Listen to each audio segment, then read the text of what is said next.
introduction. Um, just only quick one change that once she described that the gaps in knowledge, I shall deliver that on the 11th, which is Wednesday at 4 o'clock. The first talk is the glycemic control with intensive insulin therapy. Maybe you can dim the light so slide can be seen better. Is fundamental to renal preservation in diabetes. I want to tell you something that you ought to know, that I'm a nephrologist by education.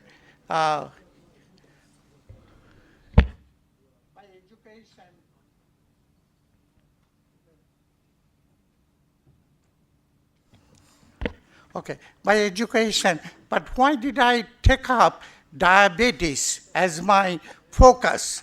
Because of the fact that I used to go to as part of my round in the dialysis clinic, and I see too many diabetes patients on dialysis. And I asked that question, that why so many diabetes patients are on dialysis? I did not find any reason. So I went to the laboratory, and that's what I always do. I always go to the laboratory to find the answer. So we started doing cell culture study to study the response of the vascular endothelial cell to high glucose level. And we went through many, many phases of this study. So that led me to the area focus on and step into the diabetes area being a nephrologist. So I am in a better advantageous position to talk about diabetes than a diabetologist or an endocrinologist from the perspective of nephrology care or dialysis, which is the big part of nephrology care. So I commonly ask, as you can see, the commonly asked question as soon as the diabetic patient come to my office, doctor, do I have to go to dialysis? And this is a very common apprehension among the patient with diabetes, that they have to go to dialysis or they undergo amputation. So my answer is, as you can see, why this question emerged? Because too many patients with diabetes are developing end-stage renal disease or ESRD and entering into dialysis. So my answer to this question, no. So you find out how I give this answer to my patient, no. Problem in diabetes care. You always hear about type 1, type 2 diabetes. Patients come to me and tell, oh, I have type 1 diabetes. Some come to my office say, I have type 2 diabetes. Now, they use that word as a bird. They were told by somebody, you have type 1 or type 2. They do not know what is type 1 or type 2. So it's a big discrepancy between the patient knowledge and the doctors, what they provide. They do not know what is. So what's the purpose of this? Now, World Health Organization described this, of course, type 1, type 2. They even do not know what they're talking of. They're type 1 insulin dependent, but that's not true. Adults are all insulin dependent. You will be surprised to see how many adults, they all need insulin. Type 2 is a non-insulin dependent. Now, WHO classification perhaps is good for physiologists to investigate why you are talking type 1 or type 2, but not good for clinicians. We are involved direct patient care. There is no established criteria to distinguish between type 1 and type 2. Prevailing paradigm of therapy to treat an adult with diabetes by mono, dual, or triple oral agent is wrong. That's why they call you, any of you adult, come to my office and with a glucose of 150, I tell you, oh, you have type 2, and it's automatically written on the wall. I don't have to see the patient. My nurse practitioner will write metformin, lisinopril, glyburide. It's a formula. It's as a hook, all this. Result is more common and worse complication in adult than in children. And that's why they describe that, well, no, adult has a vascular lesion already, and then the children, that's why they develop dialysis, they develop amputation. No, those are wrong. All these are always wrong information to support pharmaceutical industry to sell their product. And you will see one of my slides later on. Okay, here is a look at 21-year African-American female, 86 pounds. She lost weight a lot. She had diabetes since age 15. She is currently treated with a glargine insulin by me, BID, and regular insulin by sliding scale, and she has done very well than she did before, many years before. But even then, look at her fasting glucose, 236, but 2 hours postprandial under good control because she took the glargine insulin and the regular insulin, which is the crux of 2 hours postprandial is the crux of diabetes care, but was never told to her, so she tried to come to me from another diabetologist.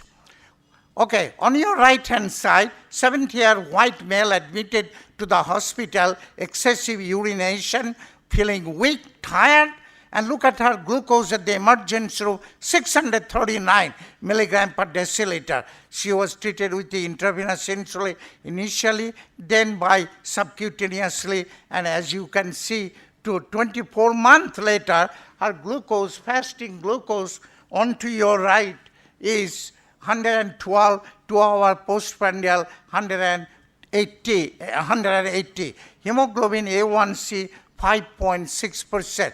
Once you see 5.6% hemoglobin A1C, a diabetologist says, well, why do you need insulin? You go to the oral agent because they all go by hemoglobin A1C. Look at his hemoglobin, look at his 2 hour postprandial 180. Now, the point I want to make in this, I wish there was a pointer here, no pointer. The serum insulin response. Look at that young lady, serum insulin fasting is 55.1, 2 hour postprandial, which is a challenge, went up to 86, whereas the gentleman, 70-year-old gentleman, look at his insulin response much, much lower than the young.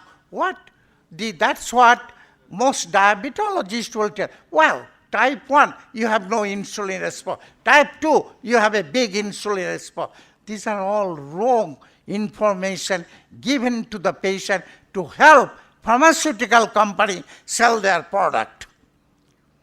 Okay, so the question is, who has type 1 diabetes? Does patient A or patient B?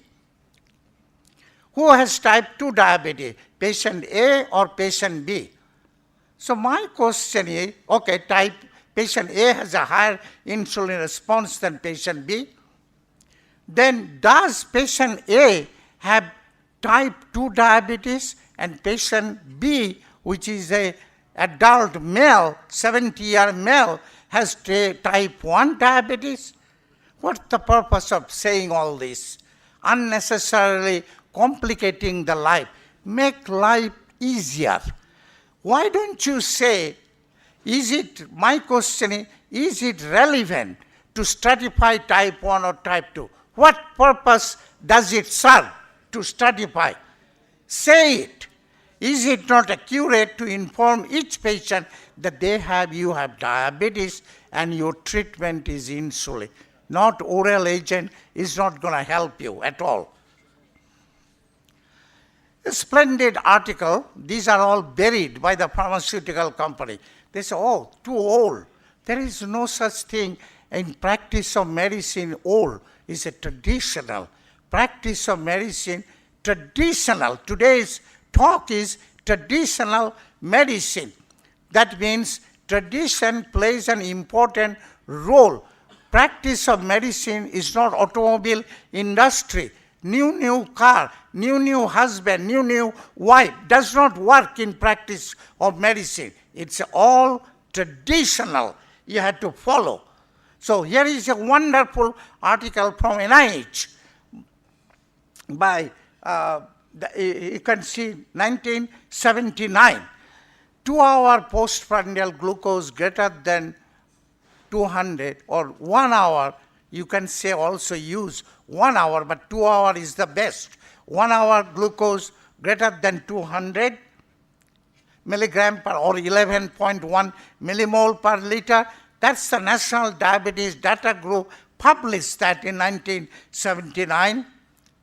2-hour post-challenge glucose equal or greater than 200 or 11.1 millimole per liter is the key for diagnosis of diabetes. So in order to help patients, I don't use too many numbers like American Diabetic Association. Less than 200, more than 200. Anything glucose over 200 milligram or 11.1 millimole is diagnostic of diabetes. Now, I don't want to dwell too much on this table.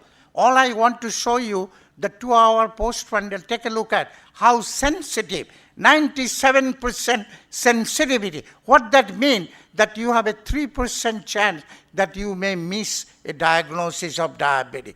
Whereas, look at the fasting glucose.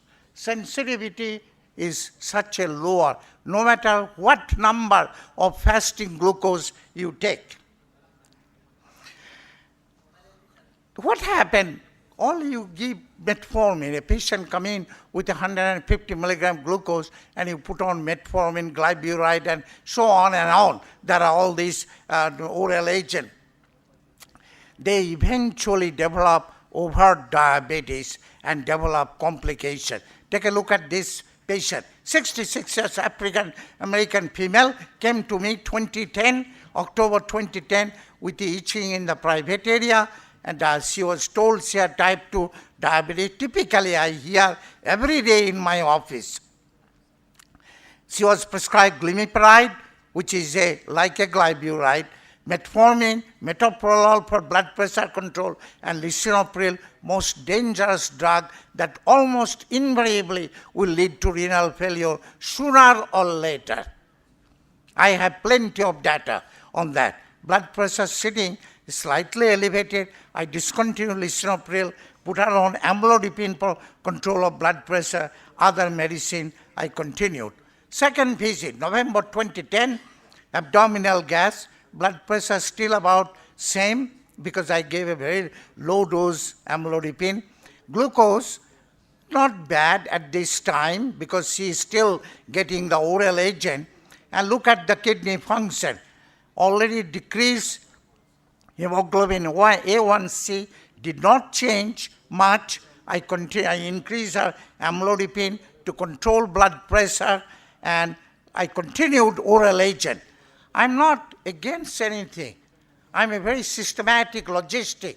I follow through, then at some point come that I have to take act on. I put my foot on anybody to help my patient. Now the blood pressure better control, kidney function improved because I discontinued lisinopril. You can see eGFR increased. I continued the same medicine. At this point, her 2-hour postprandial as highlighted, 2-hour postprandial already elevated. Now, take a look at the next visit. See, she is overt diabetes. Look at fasting glucose 372 and 2-hour postprandial 390. So is it not that the previous doctor were doing something wrong to this patient? If she did not come to me, she would have ended up in dialysis already, because all they will be hearing, now you're get ready to go to dialysis. So at this point, I discontinued metformin, glimepiride, and put her on glargine insulin. Her follow-up are all wonderful, but I show you the most recent follow-up, November 2013, her blood pressure perfectly normal, MAP 87, normal MAP 95 or below 95, perfectly normal blood pressure, glucose control great, and her kidney function is stage 2 chronic kidney disease. She is getting Lantus insulin, she is getting Himalayan R before meal and metoprolol, but she sometimes diet non-compliant. She cannot control her diet, so I put her on acarbose 5-glucosidase inhibitor to inhibit absorption of glucose. She developed gas as a result of that, does not like that very much, and potassium. So what did you tell this patient? You have type 1 diabetes, you have type 2 diabetes, or you have diabetes which is well controlled with the insulin. Glucose control with insulin improved her kidney function from CKD stage 3 to CKD stage 2. That's the outcome measure.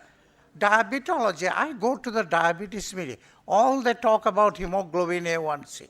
But what's your objective? What are you looking at? Are you looking at kidney function? Are you looking at cardiovascular function? Are you looking at foot ulcer? Are you looking at gangrene? Nothing, no outcome. You have to focus on an outcome measure. I'm a big nephrologist, so my outcome focus is kidney function. So what is the reality? Diabetes. And why documentation of diabetes fundamentally important? Postprandial hyperglycemia. You have to document diabetes.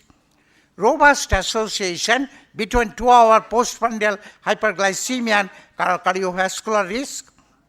Epidemiologic studies showed the continuous graded relationship between cardiovascular death and 2-hour postprandial glucose challenge. Now take a look at this. This is a largest European study called DECODE study, over 29,000 patients.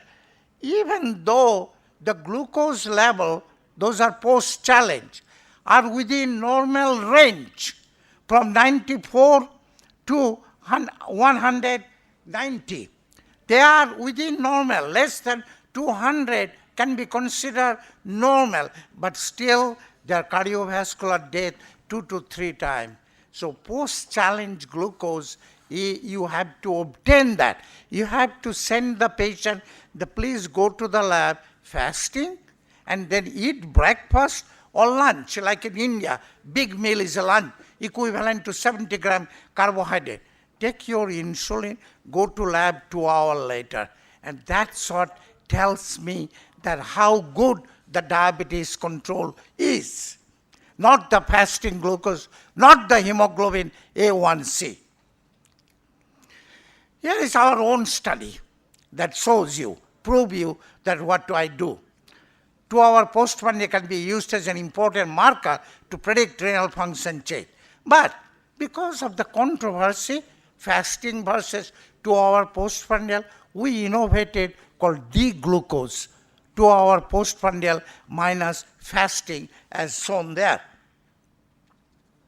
D-glucose obviates the dilemma between fasting, validity of fasting glucose and 2-hour postprandial glucose. And we find excellent correlation with the renal function parameter as shown here. You can see the dashed line are greater than 200, dotted line are less than 200, and continuous line are the all patient. The all 56 patient shows those with a greater than 200, their serum creatinine. Oh, thank you.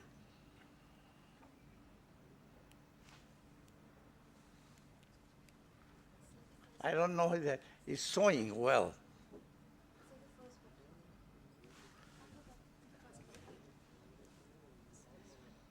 Oh, this one. Okay, now I see. See that continuous line, a dashed line? Okay, so, and here is the D-glucose. Here is the serum creatinine, and here is the D-glucose, here is the eGFR. Just you can see as 2-hour postprandial greater than 100 milligram D-glucose, there is a significant increase of serum creatinine, similarly significant decrease of eGFR. And we published this data in 2011. So what we find, the 2-hour postprandial greater than 200, for every 100 milligram increase in D-glucose, serum creatinine increased by 0.11 milligram per deciliter, and DEGFR decreases by 3.73 milliliter per minute. Those with less than 200, there is an insignificant change in serum creatinine or EGFR. Our own study shows that over-enthusiastic use of angiotensin converting enzyme inhibitor, I do not know how many of here are clinicians, I suspect many are clinicians, over-enthusiastic use of angiotensin converting enzyme inhibitor or angiotensin receptor blocker as renoprotective therapy, unfortunately, these drugs lead to end-stage renal disease. Chief of nephrology at the University of Florida, I go there, I'm a faculty there, showed me how the number coming down, EGFR dropping. And in fact, Fresenius, which is a big dialysis corporation, I get the memorandum, although I am not involved with them, but I get a memorandum because I admit my patient who required dialysis, that when the EGFR down to 30, you inform the patient that you have to get ready for dialysis. When it is 20 ml per minute, you tell the patient you have to get your fistula access for dialysis. But why? Why that happened? Because they are getting big time lisinopril. My patient don't get it. My patient don't drop to 30 ml. Take a look. Okay, here is a patient that classically, I don't know whether you can see very well or not, that hospital admission, the patient came in with a very high glucose, very low kidney function, serum creatinine of 5.8. I discontinued RB shortened, diuretic, her kidney function improved, primary doctor put back her and kidney function declined. Then finally I took over the patient care and she remained stable at a low kidney function but non-progressive. That's the word, progressive versus non-progressive. No studies in the past done. This paper will be published from India. The publisher is in India, current trend in endocrinology. No studies done in the past to determine if glycemic control with intensive insulin therapy reduces progression. That's the word. Progression of impaired renal function, such as serum creatinine 1.5 to 2 into ESRD, serum creatinine greater than 5 milligram per deciliter. We did this study to show that there is a preventable. 46 patients studied, but we have a much larger patient, which I shall show you just a little bit. This patient treated with a combination of glargine insulin and regular insulin, but no S or ARB drug, excluded. No patient in my office get S or ARB drug. Now, I want you to focus on the colored, that there is a significant decrease of fasting glucose. There is both in the all patient and less than 200. We did not see any statistically significant decrease greater than 200, and serum creatinine also significantly less in this group. Now, take a look at the blood pressure. First visit versus last visit. All blood pressure control were normal. Some are significant statistically and some are not statistically significant. Remember, statistics can fool you sometimes, but if it does not, you get a p less than 0.5, does not mean you are wrong. It's not. Many statisticians worked with me. Even now, a big statistician, director of statistical center worked with me. A statistician told me, Dr. Mandal, when you go to the bedside, don't go by your allow your judgment based on P less than 0.5, allow your own clinical judgment. Because he knows he can be a patient, he wants a good care, not based on P less than 0.5. So all blood pressure were normal range at the last visit. And what they treated with? Beta blocker, calcium channel blocker, vasodilator or diuretic. No S or no ARB drug. Take a look at renal function. Not statistically different, but they are same, no change. And all these patients are in the range of stage 2 or stage 3, not stage 4 or stage 5 or end-stage renal disease. Progressive renal failure to ESRD, most likely due to oral anti-diabetic agent, as I showed you before. Take a look at insulin-treated and metformin-treated. Too much light on focusing on my slide. I hope you can see. 2-hour postprandial glucose, significantly lower in insulin-treated. Now, these are 64 patients. These are much different patients, but this is unpublished yet. But metformin, no difference in the 2-hour postprandial, not a significantly lower. Hemoglobin A1C, little higher insulin-treated, but the difference are not significant. And look at the serum creatinine. Insulin-treated, serum creatinine, no change, whereas significant increase in metformin-treated patient. And the duration is surprisingly different. This is a 700, next slide. Okay, 770 days, 17 days, follow-up insulin, metformin, 158 days. And you can see no change in serum creatinine in 717 days in insulin-treated, but significant increase of serum creatinine in 158 days. So what are the hindrances of effective management of diabetes or a prelude of complication? What are the hindrances? Commercialism, I keep talking to you, backed by powerful medical societies. And I must tell you something true to the heart.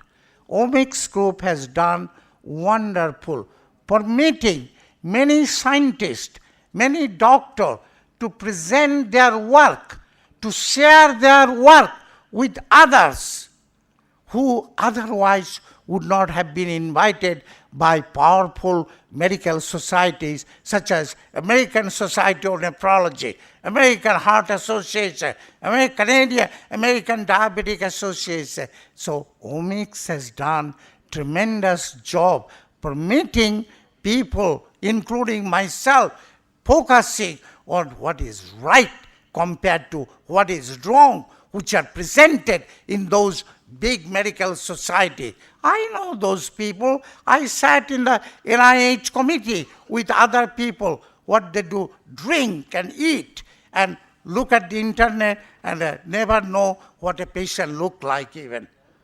So hemoglobin A1C recommended for diagnosis. It is not true. It does not help you making a diagnosis. No concern about postprandial hyperglycemia.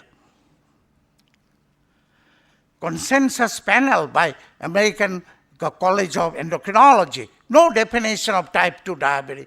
Goal of therapy to reduce hemoglobin A1C. Emphasis on monotherapy, dual therapy.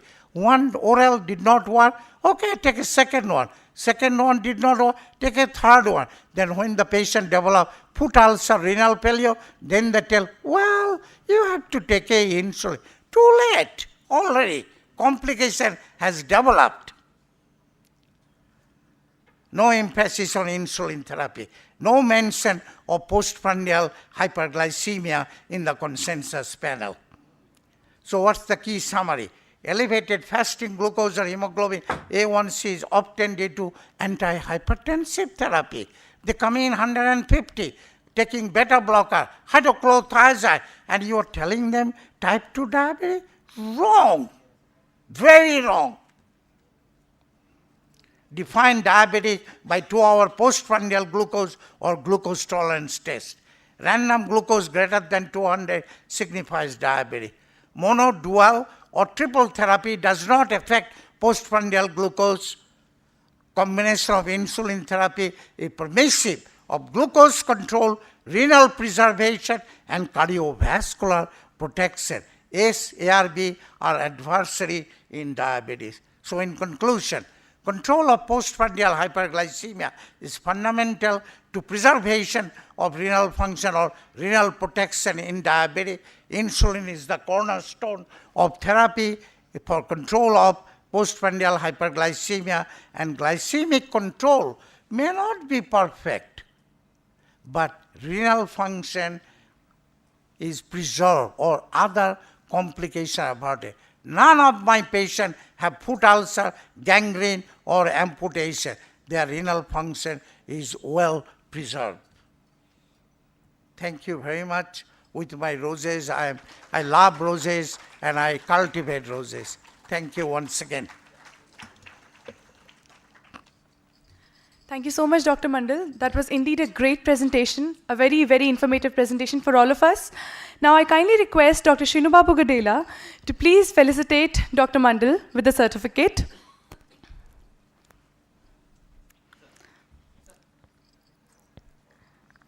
Please give them a big round of applause.